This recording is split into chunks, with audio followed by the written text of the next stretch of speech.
Now, this news comes as sources tell Fox News that following President Obama's orders, the CIA has been delivering weapons to the Syrian rebels for several weeks. Not very comforting. Here with reaction to this disturbing news, Fox News political analyst Juan Williams and author, columnist, Fox News contributor Malkin.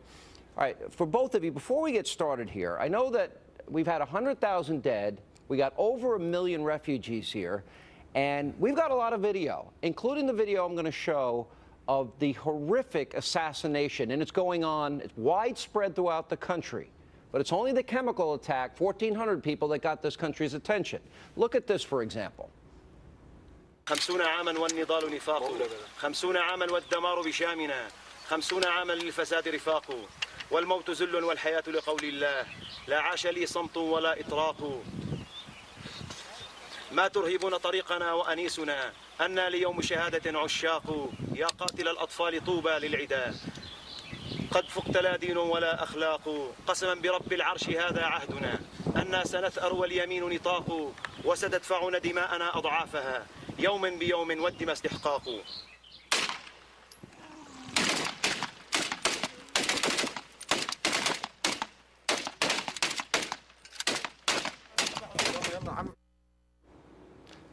Juan Williams, does it concern you that we don't really know the people that we're giving arms to right now, that we might be helping them get into power? Well, of course, that's why people like me were very reluctant to get involved in Syria until now. I think that it's not clear who exactly the rebels were. I know that there have been lots of people who say, in fact, that the so-called moderates were the majority of the opposition force, but we don't know. How do you measure such a thing, Sean? It's impossible. So, I mean, if that's the point, yes. I mean, what you just showed just struck me as awful. I mean, but you know, that's war. I mean, people showed Abu Ghraib. It doesn't, but it doesn't prove anything. Well, it actually does, and maybe I'll throw this to you, Michelle. Even the Free Syrian Army, their brigadier general, back in May, declared Israel their enemy, and those are the people that they say are moderate. What does that tell you? Yes. Yes. Well, I wish you had a red line into the White House, Sean, and you should never apologize for saying I told you so, because hopefully this time around people will listen. It's not just videos like that you just showed that are absolutely chilling. It's the stories and the begging that we are hearing from victims of these jihadi-backed Syrian rebels who are pleading for the West to pay attention, the same way we should have paid attention before the so-called Arab Spring in Egypt, which of course emboldened and enabled the very kind of people who perpetrated the September 11th attack, which, oh, by the way, we just marked the 12th anniversary of. And so hurtling headlong into this moral muddle and morass to aid people who Juan and the Democrats all agree and now admit may be worse than what we're trying to defeat it's just mind-boggling. We are hearing stories from Christians in Syria who've been talking about the desecrations, the torture, the rape, the chaining of children. And so when we talk about doing things for the children, what about those children as well? Yeah. Did you see the Drudge report tonight? Did you see the Drudge report tonight? I mean, who are we helping here, Juan? You can't say with certainty, but yet we're helping. And we're pushing out, we're pushing for regime change and action. We've done nothing with 100,000 dead people and assassinations. Why now, and who are we helping? Well, I think there's a vital American interest at stake, which is we want to make sure that the use of chemical weapons stops here, but more importantly, we want to signal very clearly to the Iranians that their advance on chemical weapons, nuclear weapons, got to stop. Same thing to North Korea, same thing to the people that you're concerned about, the terrorists, the Al-Qaeda acolytes. We're just saying to them, that is unacceptable. Now, you just made the point to me. I'm concerned about the Free Syrian Army. The video on Drudge is from a year ago. As I said, 30 months ago, we could have helped them. They were more secular, pro-American. But now, you know, in May, he's saying that Israel is their enemy, and that's the moderate group we're going to support here? That doesn't make sense.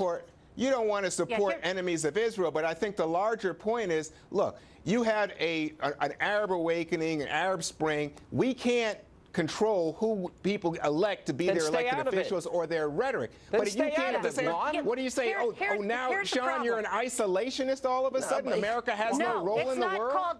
No, it's not called isolationism, Juan. It's called patriotism. It's called putting American interests first and not emboldening and empowering and enabling the people who threaten American children, American soldiers, American lives. I mean, the problem is that when you talk about vital American interests, there are a majority of Americans in this country who doubt that the rodeo clown in the White House and his clown car of humanitarian interventionists, these left-wing ideologues like Samantha Power, Susan Rice, John Kerry, and Valerie Jarrett have no idea what the hell they're doing, and we do not want to spill American blood and treasure on it.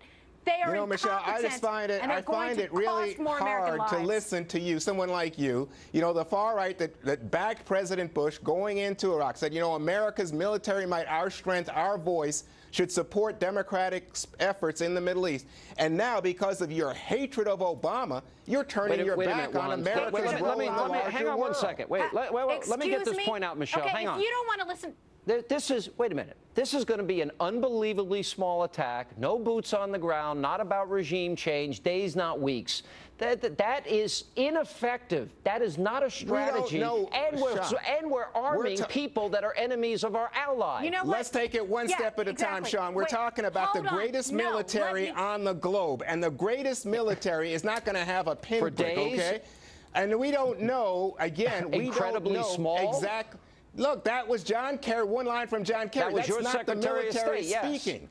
That was your president saying days, not weeks, no boots on the ground. Yeah, Michelle. because guess what? The American people don't want an extended boots on the ground effort in Syria. Neither do you. You can't accomplish it in days, Michelle. Go ahead. Yeah, and if you don't want to listen to a right-wing nut job like me, Juan, why don't you listen to all of the Democrat people in the military who oppose this, because they absolutely have no confidence in this president and his ability to determine how to provide for the common defense and what our vital American interests are. If you are the new Tea Party, you would have run away from the boats in Boston. Patrick Henry would have run the other direction from the Redcoats. Juan, That's this Tea Party. If you want to call us isolationists, why don't you just? I'll tell you how much of I'm forward thinking in terms of we're going to use cruise missiles on Syria. Why don't you join me and Israel, and why don't we take out Iran's nukes before these modern-day Nazis, before these guys get a hold of a nuclear weapon that, with their fanaticism, they can accomplish their modern Holocaust. The real Hannity Hawk comes out. You want to start World War III rather than deal with the problem in front of us, Juan first. Juan, go ahead. Answer that. Join me. I was just trying to say that the Hannity Hawk is out tonight, that you really want to start World War III rather than deal with the problem in front of us, which is a very specific problem inside Syria. Nazis that say they want a modern-day Holocaust to get a nuclear weapon. Well, nobody does. That's what we're trying to stop, Sean. You got to stop them, Juan, because they're not going to stop themselves. Michelle, last word. You know what? Can I just send a shout-out to the 2 million bikers who just showed up in D.C.? These are people who know and who have sacrificed and paid the price. You don't want to listen to me? Listen to them, Juan. These are true patriots, and they've been through American history. And for you to say that I wouldn't know what a true American revolutionary was, how dare you? How dare you? We got to leave it there.